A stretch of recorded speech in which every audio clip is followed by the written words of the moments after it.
ప్రేక్షకులకు నమస్కారం. నేను మీ doctor PS Sagar. Brain stroke అండి, అంటే పక్షవాతము. స్ట్రోక్ అంటే ఏంటి?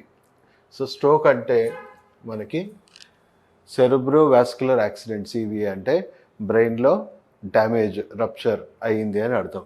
So it is a medical condition where blood supply in the brain is suddenly interrupted. So బ్రెయిన్లో బ్లడ్ సప్లై బ్లాక్ అయ్యింది లేదా బ్లీడ్ అయ్యి క్లాట్ అయ్యింది అని అర్థం. సో దీనివల్ల ఏమవుతుంది, బ్రెయిన్ టిష్యూస్కి రక్త ప్రసరణ అందక బ్రెయిన్ టిష్యూ అక్కడ డ్యామేజ్ అవుతుంది. దానికి సంబంధించిన నరాలు, నాడీ వ్యవస్థ మనకి ప్యారలైజ్ అయిపోతుంది, అంటే నరాలు చచ్చిపడిపోతూ ఉంటాయి. సో చూసుకుంటే బ్లాకేజ్, రప్చర్ అవ్వడం వల్ల అవుతుంది. సో దీనివల్ల మనకు కనబడే ఏంటి చేంజెస్ అని అంటే వీక్నెస్, సడన్గా ఒక సైడ్, ఇప్పుడు లెఫ్ట్ సైడ్ ఇక్కడ అయిందనుకోండి, రైట్ సైడ్ వీక్ అయిపోవడము, తర్వాత face, arm, leg, difficulty in speaking. So specially left side stroke వచ్చి రైట్ సైడ్ పడిపోయిన వాళ్ళలో స్పీచ్ కూడా పడిపోతుంది, ఎందుకంటే ఇక్కడ బ్రెయిన్లో స్పీచ్ ఏరియా అనేది ఉంటుంది. అదే లెఫ్ట్ సైడ్ ప్యారలైజ్ అయ్యి రైట్ సైడ్ స్ట్రోక్ వచ్చిన వాళ్ళకి స్పీచ్లో ఎలాంటి ప్రాబ్లం రాదు. So loss of balance, severe headache రావడము. సో ఇలాంటి సిచ్యువేషన్ వచ్చినప్పుడు it's a very very critical medical emergency. Definitely మీరు ఇమీడియట్గా ఎమర్జెన్సీ కేర్, హాస్పిటలైజేషన్ అవ్వాల్సిన అవసరం ఉంటుంది, ఎందుకంటే ప్రాణాలు ఎక్సెసివ్ బ్లీడింగ్ అయిపోయి ప్రాణాలు కోల్పోయే అవకాశాలు కూడా ఉంటాయి కాబట్టి. సో అక్కడ medical treatment, medical emergency treatment అనేది ఎసెన్షియల్, ఎందుకంటే వాళ్ళ మెయిన్ ఉద్దేశం అంటే అక్కడ ఏం ట్రీట్మెంట్ జరుగుతుందంటే మీ ప్రాణాలు కాపాడడమే ధ్యేయంగా ఉంటుంది. సో మీ ప్రాణాలు కాపాడే అవకాశాలు పెరుగుతాయి. So immediately you have to go to the hospital.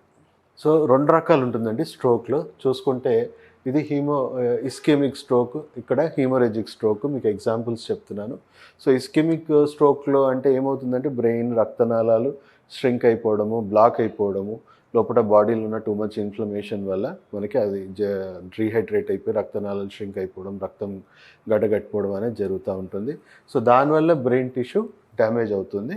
So అక్కడ నుంచి దానికి సంబంధించిన సప్లై మనకి ఆగిపోతుంది. లేదా అంటే టూ మచ్ బ్లడ్ ప్రెషర్ వల్ల మనం రక్తనాళాలు చితిలిపోయి బ్లీడింగ్ అవ్వడం, ఇంటర్నల్ బ్లీడింగ్ అవ్వడం వల్ల క్లాట్ అవుతుంది. అంటే ఇది ఇంటర్నల్ ఇష్యూస్ వల్ల కూడా ఇది జరగవచ్చు, సెరిబ్రోవాస్కులర్ యాక్సిడెంట్. లేదా ఎక్స్టర్నల్గా ఏదైనా హెడ్ ఇంజురీ అవ్వడం వల్ల కూడా మనకు బ్లీడ్ అయ్యి క్లాట్ అయిపోవడం, అలాంటివి కూడా ఇంజురీ అవ్వడం వల్ల కూడా అవుతూ ఉంటుంది ప్యారలైజ్. సో చెప్పినట్టు లెఫ్ట్ సైడ్ అవుతే రైట్ సైడ్ అవుతే లెఫ్ట్ సైడ్లో మనకి ప్యారలైజ్ అవుతాం.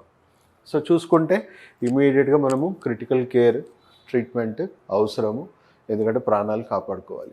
సో మనకు దెబ్బ తగిలింది, యాక్సిడెంట్ అయ్యింది, చిన్న దెబ్బలు తగిలితే చిన్నగా ఉంటుంది, రికవరీ కూడా ఫాస్ట్ ఉంటుంది. పెద్ద డ్యామేజ్ అవుతే ఎక్కువ టైం పడుతుంది, రికవర్ అవ్వకపోవచ్చు కొన్ని సందర్భాల్లో. సో మైల్డ్ టు మోడరేట్ మనకి స్ట్రోక్ వచ్చింది అనుకోండి, పార్షల్గా మనము ఒక 10 days 15 daysలో మెల్లిమెల్లిగా మనమే సెల్ఫ్ రికవరీ అవుతాము. పార్షల్ డ్యామేజ్ అయిన వాళ్ళకు పార్షల్గానే ఉంటుంది. సో ఎంతో కొంత ప్యారలైజ్ అవుతుంది. కొన్ని కేసెస్లో వార్నింగ్ స్ట్రోకే వస్తుంది, వాళ్ళకి ఏం చేసినా చేయకపోయినా వాళ్ళంతలో వాళ్ళే ఒక 1 week 10 days 15 daysలో పూర్తిగా కోలుకుంటారు. వాళ్ళు గుర్తుపెట్టుకోవాల్సింది ఏంటంటే రాబోయే స్ట్రోక్కి ఇది వచ్చిన హెచ్చరిక. సో స్ట్రోక్ ప్రివెన్షన్ ట్రీట్మెంట్ తీసుకోవడం వాళ్ళకి చాలా అత్యవసరం. సో సిచ్యువేషన్ ఇలా ఉంటుంది. సో జనరల్గా ఇనిషియల్గా మీకు ఫిజియోథెరపీ అలాంటి ట్రీట్మెంట్స్ సజెస్ట్ చేస్తారు. ఏదైనా మంచి చక్కటి రీహాబిలిటేషన్ ట్రీట్మెంట్స్ తీసుకోండి అని చెప్పేసి డాక్టర్ సజెస్ట్ చేసి మిమ్మల్ని డిశ్చార్జ్ చేయడం జరుగుతుంది. సో ఈ పర్టికులర్ టైంలో ఎలాంటి ట్రీట్మెంట్ తీసుకుంటే మ్యాక్సిమం బెనిఫిట్ అవుతారు అనేది మనం తెలుసుకోవాల్సిన విషయం. ఫస్ట్ ఆఫ్ ఆల్ స్ట్రోక్ రావడానికి మనం చూసుకుంటే ఇంకా స్ట్రోక్లో రకరకాలు ఉన్నాయి. ఇది ఫేషియల్ పాల్సీ అనొచ్చు, అంటే ఓన్లీ ముఖానికి సంబంధించిన పక్షవాతం. సో దీనికి మనం కాజెస్ చూసుకుంటే స్ట్రోక్ వల్ల కూడా మన ఫేషియల్ పాల్సీస్ వస్తుంది. అలా మన బ్రెయిన్లో, మన బాడీలో, మన చెవి భాగంలో కొన్ని ఇన్ఫెక్షన్స్ వల్ల, చెవులో డ్యామేజ్ అవ్వడం వల్ల కూడా ఫేషియల్ నర్వ్స్ అనేవి దెబ్బతింటాయి. సో ఇన్ఫ్లమేటరీ రీజన్స్, ఇన్ఫెక్షన్స్ వల్ల వచ్చే ఇన్ఫ్లమేషన్స్, రకరకాల కారణాలు. సో ఇది కూడా పక్షవాతమే, బట్ డిఫరెంట్ కాజెస్ వల్ల అవుతూ ఉంటుంది. సో ఇది కూడా ఒక రకమైన పెరాలసిస్. సో రకరకాల పెరాలసిస్, వాటి స్టేజెస్ గురించి మనం కొత్త అవగాహన. సో ఫస్ట్ ఆఫ్ ఆల్ ఈ స్ట్రోక్ ఎందుకు వస్తుంది, ప్రపంచంలోనే ఇది world second leading cause of డెత్గా ఎందుకు మారింది, అసలు స్ట్రోక్కి కారణాలు ఏంటి అని మనం చూసుకుంటే, అంటే ఇప్పుడు ఎక్స్టర్నల్ రీజన్స్ అయితే మీకు చెప్పాను, యాక్సిడెంట్, ఏదో దెబ్బ తగిలి ఇంటర్నల్ బ్లీడింగ్ అవ్వడం. బట్ ఇంటర్నల్ రీజన్సే మోర్ దెన్ 90% మనకి పారాలిసిస్కి కారణం. ఏమవుతుంది అని అంటే ఇవి పూర్తిగా జీవనశైలి వ్యాధి. మన డైట్, మన లైఫ్ స్టైల్, మన స్ట్రెస్, మన ఇమ్యూనిటీ, వీటి వల్ల. అంటే ఇప్పుడు నేను రాంగ్ ఫుడ్ హ్యాబిట్స్ ఉన్నాయి నాకు, ఆల్కహాల్ ఉంది, రకరకాల అలవాట్లు ఉన్నాయి. వాటి వల్ల టాక్సిసిటీ వల్ల మన గట్ హెల్త్, మన మైక్రోబయోమ్ అనేది బాగా ఎఫెక్ట్ అవుతుంది, టాక్సిసిటీ పెరుగుతుంది. సో దానివల్ల ఇమ్యూన్ సిస్టమ్ పాడైపోతుంది, హెవీలీ టాక్సిక్ అయిపోతుంది, ఈజీగా స్ట్రెస్కి ప్రోన్ అవుతారు. సో బాడీలో ఇమ్యూనిటీ తగ్గిపోయి ఇన్ఫెక్షన్స్ రావడము, లేదా ఆటో ఇమ్యూన్ డిసార్డర్స్ రావడము, లేదా కొన్ని రకాల ఆహార పదార్థాలు పడకపోవడము, వీటి వల్ల మనకి టూ మచ్ ఇన్ఫ్లమేషన్ అనేది బాడీలో జనరేట్ అవుతుంది. ఆ ఇన్ఫ్లమేషన్ అనేది ఒక రకమైన డ్రై హీట్ అనమాట, డ్రై హీట్, డ్యాంప్ హీట్, రకరకాల హీట్ అనమాట. సో ఆ టాక్సిక్ హీట్ మన హార్ట్, మన బ్రెయిన్, రక్తనాళాలకు తగిలి రక్తనాళాలు కుచించుకుపోవడం, డిహైడ్రేట్ అవ్వడము, లేదా రక్తనాళాల్లో ఎక్కువగా ప్లేగింగ్, క్లాట్స్ డెవలప్ అవ్వడము, లేదా మనకి లోపల ఇంటర్నల్గా ఇంజురీస్ అవ్వడము జరుగుతూ ఉంటుంది. సో మేజర్ కాజ్ మనం చూసుకుంటే మన diet, life style, stress, immunity వల్ల, వాటి వల్ల మన బాడీలో ఇంబ్యాలెన్స్ అయ్యి టూ మచ్ ఇన్ఫ్లమేషన్ జనరేట్ అయ్యి ఇన్ఫ్లమేటరీ డ్యామేజెస్ అని చెప్పొచ్చు. సో ఇన్ఫ్లమేషన్ని కట్ డౌన్ చేయడానికి ఫస్ట్ అంటే మనం ఇంగ్లీష్ మెడిసిన్ ఇప్పుడు హాస్పిటల్లో ఇన్ఫ్లమేషన్ని కంట్రోల్, యాంటీ ఇన్ఫ్లమేటరీ టెంపరీ ఇస్తారు. బట్ మన డైట్, మన లైఫ్ స్టైల్లో మనం మార్పులు చేసుకొని బాడీలో ఉన్న కంప్లీట్ టాక్సిసిటీ, ఇన్ఫ్లమేషన్ని మనం రిమూవ్ చేయాలి. లేకపోతే మళ్ళీ స్ట్రోక్ రాకుండా మనము ఆపలేకపోతాము. సో ఒకసారి వచ్చింది కదా అని ఇంకోసారి రాకుండా ఉండదు, ఇంకోసారి కూడా మళ్ళీ దెబ్బతినే అవకాశాలు ఉన్నాయి. సో ఒకసారి దెబ్బ మీద దెబ్బ తగిలింది అనుకోండి, చాలా సివియర్గా ప్రాణాలు పోవచ్చు, లేదా ఇంకా హెవీగా బ్రెయిన్ డ్యామేజ్ అవ్వచ్చు. డిఫరెన్సెస్ ఆఫ్ ట్రీట్మెంట్ ఇప్పుడు మనం చూసుకుంటే మనకు అందుబాటులో ఉన్న 2 రకాల వైద్యాలు ఉన్నాయి. దాంట్లో కన్వెన్షనల్ మెడిసిన్ అంటే ఇప్పుడు మనం రెగ్యులర్గా only allopathy medicine and physiotherapy మాత్రమే తీసుకుంటున్నాం. అదే ఫంక్షనల్ మెడిసిన్ అంటే ఇంటిగ్రేటెడ్గా ఉంటుంది, మనకు ప్రివెన్షన్ అండ్ క్యూర్ గోల్గా ఉంటుంది. ఇక్కడ ప్రివెన్షన్ అనేది ఉండదు, ఓన్లీ సిమ్టమ్స్ని మేనేజ్ చేయడము, పేషెంట్ ఎప్పటికీ పేషెంట్గా ఉండిపోవడము. సో ఎస్పెషల్లీ స్ట్రోక్ పేషెంట్స్కి, పెరాలసిస్ పేషెంట్స్కి ఆశాజనకమైన రిజల్ట్స్ అనేవి ఇక్కడ లేవు. సో ఇక్కడ హెల్త్ ఫోకస్డ్ అంటే మీ బాడీలో ఏ హెల్త్ పారామీటర్స్ డిస్టర్బ్ అవ్వడం వల్ల మీకు స్ట్రోక్ వచ్చిందో వాటి మీద, మీ బాడీలో ఉన్న టాక్సిసిటీ, మీ బాడీలో ఉన్న ఇన్ఫ్లమేషన్, మీ బాడీలో ఉన్న ఆటో ఇమ్యూన్ డిసార్డర్స్, ఇవన్నీ బాడీలో ఉన్న అండర్లయింగ్ హెల్త్ కండిషన్స్. అంటే ఆరోగ్యం తగ్గితేనే అనారోగ్యం వచ్చింది. సో ఆరోగ్యాన్ని సరిచేయకుండా అనారోగ్యాన్ని మనం జయించలేము. So first focus on health. ఇక్కడ ఓన్లీ డిసీజ్ మేనేజ్మెంట్ మీదనే ఫోకస్ చేస్తారు. వేరేస్ ఇక్కడ హోలిస్టిక్ అప్రోచ్ అంటే అక్కడ అలోపతి వైద్యం ఎంతవరకు అవసరమో మన రికవరీకి అంతవరకు మనం సపోర్ట్ చేస్తాము. ఫిజియోథెరపీ కూడా పార్షియల్గా సపోర్టివ్గా తీసుకుంటాం. యాక్యుపంక్చర్, ఇంకా different types of functional medicines ద్వారా మన హెల్త్ పారామీటర్స్ అన్నీ హోలిస్టిక్గా రికవర్ చేసుకుంటాం. అక్కడ మెకానికల్గా, ఎందుకంటే ప్రివెన్షన్ క్యూర్ ఉండదు, ఓన్లీ సిమ్టమేటిక్ రిలీఫే ఉంటుంది. ఇక్కడ ప్రివెంటివ్గా ఉంటుంది, అక్కడ రియాక్టివ్గా ఉంటుంది. అంటే ఇంకో స్ట్రోక్ రాకుండా ఫస్ట్ ఏం చేయాలి, ఎంత హెల్తీగా మార్చాలి, ఇంకా ఎంత హెల్తీగా మార్చడం వల్ల మళ్ళీ డిసీజ్ రివర్సల్ అవుతుంది. ఇక్కడ డిసీజ్ రివర్సల్ గురించి ఉండదు, ఓన్లీ రియాక్టివ్.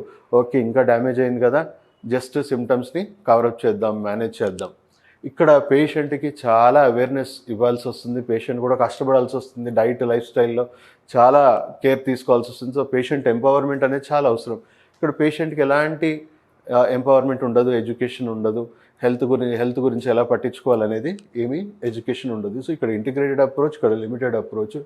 సో ఇక్కడ ఎవిడెన్స్ బేస్డ్, అక్కడ ప్రాఫిట్ డ్రివెన్, ఈ విధంగా ఉంటుంది. సో ఈ డిఫరెన్స్ తెలుసుకోవాలి మీరు, ఈ వైద్యం ఎలా పనిచేస్తుంది అనేది. సో ఫస్ట్ ప్రతి పేషెంట్కి మేము ఫస్ట్ సజెస్ట్ చేసేది ఏంటంటే 90% డిసీజెస్ మన బాడీలో ఉన్న టాక్సిన్స్, మన డైట్, లైఫ్ స్టైల్ వల్ల జనరేట్ అవుతున్న toxins, auto immune disorders, imbalances, hormonal imbalance, వీటి వల్ల బాడీలో హెవీ ఇన్ఫ్లమేషన్స్, టాక్సిక్ డ్యామేజ్ అవుతుంది. సో ఫస్ట్ చేయాల్సింది ఏంటంటే డీటాక్సిఫికేషన్. మన బాడీలో ఉన్న కంప్లీట్ సిస్టమ్ని క్లెన్స్ చేసి బాడీ ఎన్వైర్న్మెంట్ హెల్తీగా మార్చుకోవడం, గట్ హెల్త్ మార్చుకోవడం, మొత్తం గట్ని క్లీన్ చేయడం. దానివల్ల శరీరంలో ఎన్ని రకాలుగా డిసీజెస్ డెవలప్ అవుతున్నా అన్ని డిసీజెస్ కంట్రోల్లో వచ్చేసేయాలి. హెల్తీ ఎన్వైర్న్మెంట్, హీలింగ్ అనేది ప్రమోట్ అవ్వాలి. దానికి కాంబినేషన్లో సపోర్టివ్గా మనం అడిషనల్ ట్రీట్మెంట్స్, కాంబినేషన్స్ ఇవ్వాలి. ఇది మన second life rehabilitation hospital 20 years ఎక్స్పీరియన్స్తో మా దగ్గర అందుబాటులో ఉంది. సో స్ట్రోక్ పరంగా మనం ఏ స్టేజ్లో ఏ వైద్యం అనేది తీసుకోవాలి. సో అక్యుపంక్చర్ వైద్యము ఎందుకు బెస్ట్ ట్రీట్మెంట్ ప్రపంచంలో స్ట్రోక్ పరంగానంటే మోటార్ రికవరీ, అంటే బ్రెయిన్లో డ్యామేజ్ అయిన మోటార్ రికవరీ అంటే ఇప్పుడు మనం చూసుకుంటే సెన్సేషన్స్ బాగానే ఉంటాయి, కానీ మెకానికల్ యాక్షన్ మాత్రమే దెబ్బతింటుంది. అంటే మోటార్ ఏరియా అనేది బ్రెయిన్లో డ్యామేజ్ అయిపోయి ఆ మోటార్ యాక్టివిటీ అనేది ఎఫెక్ట్ అవుతుంది. సో అక్యుపంక్చర్ ఏకైక వైద్యం మళ్ళీ మోటార్ రికవరీ మీద వర్క్ చేస్తుంది. ఆ మోటార్ రికవరీ చేయడంలో మళ్ళీ నర్వ్స్ అన్నీ కూడా రీహాబిలిటేట్ అవ్వడంలో హెల్ప్ అవుతుంది. సో మనకు యాక్చువల్ అంటే ఇమీడియట్గా వేరే కంట్రీస్లో, డెవలప్డ్ కంట్రీస్లో అక్యుపంక్చర్ వైద్యం మీకు ఎమర్జెన్సీ క్రిటికల్ కేర్లోనే స్టార్ట్ చేసేస్తున్నారు. తర్వాత ఫిజియోథెరపీ ఎక్కడో ఎంతవరకు ఉపయోగపడుతుంది అని అంటే, సో పేషెంట్ ట్రామాలో వెళ్ళిపోయి, కంప్లీట్ ట్రామాలో వెళ్ళిపోయి నేను ఇంకా కంప్లీట్గా నేను కదలలేను అనే స్థితిలో ఉంటాడు. సో చెయ్యి కాలు కూడా ఆయనకి ఎంతవరకు మూమెంట్స్ ఉన్నాయి అవి రియలైజేషన్లో కూడా ఉండరు. సో దానివల్ల ఏమవుతుంది, ఇప్పుడు నేనే ఒక పేషెంటే కాదు, బట్ ఊరికే నా చెయ్యి నేను ఒక 1 మంత్ నేను కదిలేకుండా పెట్టాను అనుకోండి, ఇది ఏమవుతుంది, ఈ చెయ్యి అంతా కంప్లీట్గా బిగుసుకుపోయి మజిల్ డ్యామేజ్ అయిపోయి ఈ చెయ్యి లేపలేకుండా అవుతుంది. ఒక 6 మంత్స్ 1 ఇయర్ నేను అలాగే కదలకుండా పెడితే దీన్ని కంట్రోల్ చేసే బ్రెయిన్ సెల్స్ కూడా డీజనరేట్ అయిపోతాయి. సో ఫిజియోథెరపీ చాలా అవసరం, ఎందుకంటే పేషెంట్ కదలలేడు కాబట్టి పేషెంట్ని ఆర్టిఫిషియల్గా కదలికలు ఇవ్వడం వల్ల ఎంతవరకు వాళ్ళ మూమెంట్స్ ఉన్నాయి అంతవరకు వాళ్ళు రియలైజేషన్కి వస్తుంది. సో ఫిజియోథెరపీ ఆ టైంలో క్రిటికల్గా వర్క్ చేస్తుంది. ఇంకా పేషెంట్ సెల్ఫ్గా కదలడు, మనం కదిలించాల్సి వస్తుంది. సో కాంబినేషన్ మనం చేయడం వల్ల ఆ మోటార్ రికవరీ అండ్ మజిల్ ఇవన్నీ కూడా మనం కంప్లీట్గా స్టిఫ్ అయిపోకుండా ఆడిస్తూ ఉండడం వల్ల రికవరీ ఉంటుంది. సో కొన్ని కేసెస్లో లోపల ఇంటర్నల్ ఇష్యూస్ ఉంటాయి, దాన్ని మనము ఫుడ్ ద్వారా, డైట్, న్యాచురోపతి ద్వారా, తర్వాత హర్బల్ రెమెడీస్ ద్వారా లోపల ఉన్న సిస్టమ్ని మళ్ళీ మాల్ ఫంక్షన్స్ని కరెక్ట్ చేసుకోవడం, చిన్న చిన్న అనారోగ్యాలు పేషెంట్ సెల్ఫ్గా యాక్యుప్రెషర్ ట్రీట్మెంట్ చేయించుకోమనడము, లేదా 1 year 2 years 5 years late stage paralysis patients ఉన్నారు అంటే వాళ్ళ బ్రెయిన్ సెల్స్ కంప్లీట్గా డీజనరేట్ అయిపోతాయి. సో ఇవన్నీ వాళ్ళ సిస్టమ్ని హెల్తీగా మార్చుకుంటూ మళ్ళీ రీజనరేటివ్ ట్రీట్మెంట్స్లో పెట్టాలి వాళ్ళని. సో రీజనరేటివ్ ట్రీట్మెంట్స్ అవుతేనే బ్రెయిన్ సెల్స్ మళ్ళీ రీజనరేట్ అవుతాయి, రీజనరేట్ అవుతేనే మళ్ళీ యాక్యుపంక్చర్ వైద్యం వాళ్ళకి రికవరీకి హెల్ప్ అవుతుంది. సో యాక్యుపంక్చర్ గురించి ఇంకొంచెం మనం క్షుణ్ణంగా తెలుసుకుందాం. సో ఏం చేస్తుంది యాక్యుపంక్చర్, మన శరీరంలో 72,000 నాడీ వ్యవస్థ ఉంది. సో రక్త ప్రసరణలో బ్లాకేజెస్, లేదా నరువు బ్లాకేజ్, లేదా ఎక్కడో కంప్రెస్ అయిపోవడం, బ్లాక్ అయిపోవడము. సో అక్యుపంక్చర్ నీడిల్స్, వెంట్రుక మందం నీడిల్స్ ఉంటాయి. సో హెయిర్ లైన్ నీడిల్స్, ఆ హెయిర్ లైన్ నీడిల్స్ ద్వారా మనం ఆ బ్లాకేజెస్ని ఎలక్ట్రోమాగ్నెటిక్ స్టిమ్యులేషన్స్ కూడా అడిషనల్గా ఇచ్చుకుంటూ ఆ బ్లాకేజెస్ని మనం తొలగించవచ్చు. సో మన శరీరంలో ఎన్ని మార్పులు వస్తాయి అక్యుపంక్చర్ ద్వారా అంటే చూసుకుంటే, మనకు హోమియోస్టాసిస్, శరీరంలో హార్మోనల్ ఇంబ్యాలెన్సెస్, తర్వాత బ్రెయిన్లో కెమికల్స్ రిలీజ్ అవ్వడము, దానివల్ల పెయిన్ మేనేజ్ అవ్వడము, తర్వాత న్యూరో రికవరీ, మోటార్ రికవరీ అవ్వడము. సో ఇమ్యూన్ సిస్టంలో మంచి ఎఫెక్ట్, నర్వస్ సిస్టమ్ మీద మంచి ఎఫెక్ట్ ఉంటుంది.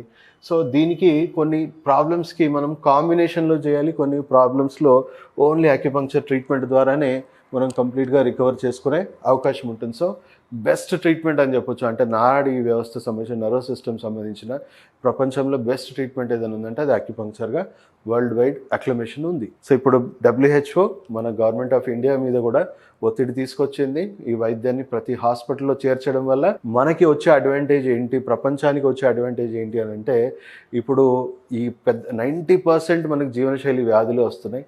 సో వాటికి మనము తగ్గించవచ్చు, అంటే ఇంకో వ్యాధులు ఆది దశలోనే, అంటే ఇప్పుడు మీకే ఉంది, మీకు స్ట్రోక్ రాబోయే అవకాశాలు ఉన్నాయి, ఫ్యామిలీ హిస్టరీలో ఉంది, మీరు ముందే మమ్మల్ని అప్రోచ్ అవుతే మీ బాడీలో వచ్చే ఇన్ఫ్లమేషన్ అవన్నీ కట్ డౌన్ చేసి మీకు డైట్, లైఫ్ స్టైల్ని మెయింటైన్ చేయడం వల్ల స్ట్రోక్ ప్రివెన్షన్ హెల్ప్ అవుతుంది. దానివల్ల పెద్ద పెద్ద స్ట్రోక్లు కానీ, పెద్ద పెద్ద డిసీజెస్ కానీ, మనం క్రానిక్ డిసీజ్ పర్సంటేజ్ని తగ్గించవచ్చు ఒకవేళ వచ్చింది. సో మీరు అనవసరంగా antibiotics, pain killers, heavy toxic medications వాడుకొని తట్టుకునే శక్తి ఇప్పుడు మనిషికి లేదు. దానివల్లనే మనకు 10 లక్షల పైన యాంటీబయాటిక్ రెసిస్టెన్స్ వల్లనే 10 లక్షల పైన సైడ్ ఎఫెక్ట్స్తో చనిపోతూ ఉన్నారు. అండ్ అనవసరమైన సర్జరీస్ వల్ల చాలామంది చనిపోతూ ఉన్నారు. సో ఈ అనవసరమైన సర్జరీస్, అనవసరమైన డ్రగ్ ఇంటేక్ని మనం తగ్గించడానికి ఈ వైద్యం చాలా ఉపయోగపడుతుందని WHO కొలాబరేట్ అయ్యి ఆల్మోస్ట్ 170+ కంట్రీస్లో ఇప్పుడు అఫీషియల్గా ఇది 2nd ప్లేస్లో ఉంది. 51% డాక్టర్స్ దీన్ని రికమెండ్ చేస్తూ ఉన్నారు. సో దానివల్ల అనవసరమైన డ్రగ్ ఇంటేక్, సర్జరీస్ అనేవి తగ్గుతూ ఉన్నాయి, హ్యూమన్లో అనవసరమైన ఇంటరాక్షన్స్ తగ్గుతూ ఉన్నాయి. సో ఈ వైద్యం మన second life rehabilitation hospital, Banjara Hills road number 2లో అందుబాటులో ఉంది. దీని తర్వాత టెస్టిమోనియల్ కూడా ఉంటుంది. సో ఈ ట్రీట్మెంట్ అంటే ఇది చాలా critical problem. So compulsory licensed practitioners ద్వారానే చేసుకోండి. అండ్ హైలీ ఎక్స్పీరియన్స్ ఉన్న అక్యుపంక్చర్, ఫంక్షనల్ రీహాబిలిటేషన్ స్పెషలిస్ట్ దగ్గరనే చేసుకుంటే మంచి ఫలితాలు ఉంటాయి. ఇప్పుడున్న పర్సంటేజ్ మనకు చూసుకుంటే, గూగుల్ సెర్చ్లో కూడా మనం చూసుకుంటే అక్యుపంక్చర్, ఫిజియోథెరపీ వైద్యం ఎంతవరకు పారాలసిస్కి హెల్ప్ అవుతుంది మనం చూసుకుంటే, మోటార్ రికవరీ అనేది మనం అక్యుపంక్చర్ వైద్యంలో చేయొచ్చు. వేరే ఏ ట్రీట్మెంట్లో మనం మోటార్ రికవరీ చేయలేము. సో కాంబినేషన్లో చేస్తే అండ్ పర్సంటేజ్ వైజ్ మాట్లాడుకుంటే ఎర్లీ స్టేజ్లో వచ్చిన వాళ్ళకి అంటే స్ట్రోక్ వచ్చిన వెంటనే ఒకవేళ మనకు హాస్పిటల్లోనే లేదా ఇమీడియట్లీ స్టార్ట్ చేయగలిగితే 1 to 3 months లోపే దాదాపు 95% సక్సెస్ రేట్ ఉంటుంది. అదే 1 year 2 years 5 years దాటిపోయి ఎక్కువ మంది ఉంటే మనం చెప్పాలి అంటే వాళ్ళకి కూడా రికవరీ ఉంటుంది, బట్ 1 to 2 years టైం పడుతుంది అండ్ 60 to 90% రిజల్ట్స్ వాళ్ళకి వచ్చే అవకాశాలు ఉంటాయి. డెఫినెట్లీ లైఫ్ టైం వాళ్ళు బెడ్ రిడన్ ఉండే కంటే acupuncture, physiotherapy and functional medicine, functional rehabilitation treatments కాంబినేషన్లో తీసుకోవడం వల్ల జీవితంలో వాళ్ళకి మళ్ళీ స్ట్రోక్ వచ్చే అవకాశం ఉండదు అండ్ స్ట్రోక్ నుంచి మ్యాక్సిమం రికవర్ అయ్యి వాళ్ళు కూడా ఒక నార్మల్ లైఫ్ వాళ్ళకు అంటూ వాళ్ళ పనులు వాళ్ళు చేసుకునే పరిస్థితిలో అయినా వచ్చి వాళ్ళు కూడా ఆరోగ్యంగా జీవించేలాగా ఇది పనిచేస్తుంది. దయచేసి వీడియో ప్రతి ఒక్కరికి షేర్ చేయండి. ప్రతి ఒక్కరికి ఈ అవగాహన కలిగించడమే చాలా చాలా ఇంపార్టెంట్గా భావించి ప్రతి ఒక్కరి ఇంటికి ఈ వీడియోని చేర్చాల్సిందిగా కోరుతూ సెలవు తీసుకుంటూ మీ డాక్టర్ సాగర్. సార్ నమస్తే సార్. మీ పేరేంటి సార్? శ్యామ్కర్. సార్ మీకు ఏం ప్రాబ్లం ఏమొచ్చింది? మీకు పారాలిసిస్ వచ్చింది, బ్రెయిన్ స్ట్రోక్. అయితే స్టార్టింగ్ మనకు అంటే చిత్రకాలు కూడా పూర్తిగా కదలకుండా లెఫ్ట్ సైడ్ పడిపోయింది, అంటే పని చేయలేదు. మీరు ఈ ట్రీట్మెంట్ ఇచ్చిన తర్వాత ఆల్మోస్ట్ అప్పుడు బెడ్ రిడన్ ఉండేనా సార్? అప్పుడు ఆ టైంలో మొత్తం పని చేయలేదు, ఎటు కూడా కదలకుండా ఉంటే. కానీ ఇక్కడ ట్రీట్మెంట్ స్టార్ట్ అయినాక అది పని చేయడం స్టార్ట్ చేసినాయి. ఇప్పుడు అన్ని బాగానే పనిచేస్తుంది, అంటే కళ్ళకొచ్చేది కదులుతున్నాయి. ఇక్కడ మసాజ్ కూడా బాగానే చేస్తున్నారు, ఇంకా ట్రీట్మెంట్ కూడా బాగానే ఉంది. అది ఎక్సర్సైజ్ చేపిస్తూ ఉంటారు, ఫిజియోథెరపీ కూడా అండ్ ట్రీట్మెంట్ కూడా అక్యుపంక్చర్ కూడా జరుగుతుంది. అది ఇస్తారు, డైలీ వస్తున్నాం. ఇప్పుడు ఎంత ట్రీట్మెంట్ అయింది సార్? ఆల్మోస్ట్ మీకు వచ్చి ఎన్ని రోజులు అవుతుంది స్ట్రోక్ వచ్చి? స్ట్రోక్ వచ్చి 5 months అయింది, కానీ ట్రీట్మెంట్ 1 month నుండి 20 days అయింది. 20 days లో బాగా ఇంప్రూవ్మెంట్ కనిపించింది. కంప్లీట్ ఫస్ట్ అయితే మీకు ఇంట్లోనే వచ్చి ట్రీట్మెంట్ చేయడం జరిగింది, ఎందుకంటే మీరు బెడ్ రిడన్ ఉన్నారు కాబట్టి ఇంటికి రావాల్సి వచ్చింది. స్టార్టింగ్ లో కొన్ని 10 days ఇంటికి వచ్చి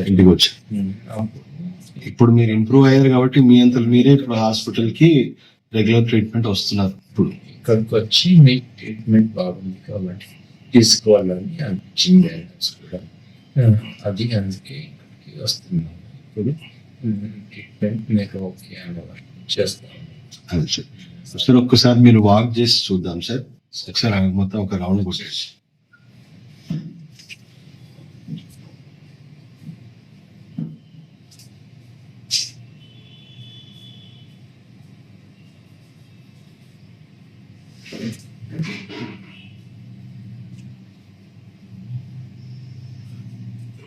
ఇంకొకసారి రౌండ్ కొట్టండి సార్.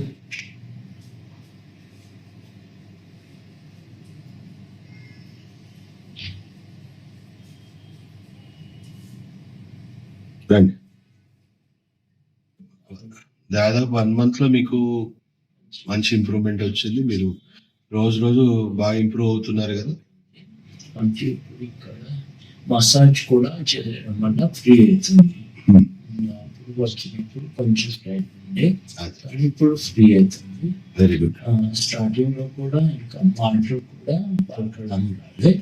ఇప్పుడు ఫస్ట్ డే ట్రీట్మెంట్ ఇప్పుడు మంచిగా మాట్లాడాలి. అప్పుడైతే స్పీచ్ కూడా మీకు కంప్లీట్ గా అది కూడా అవుతుంది.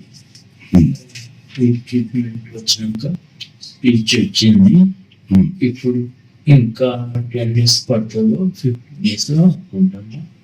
అయితే 1 month కూడా ట్రీట్మెంట్ తీసుకుంటే బాగుంటుంది. Very good sir. మంచి ఇంప్రూవ్మెంట్ ఉంది, కంటిన్యూ చేయండి అలాగే. Thank you sir. అయితే వచ్చింది. Thank you. Okay sir.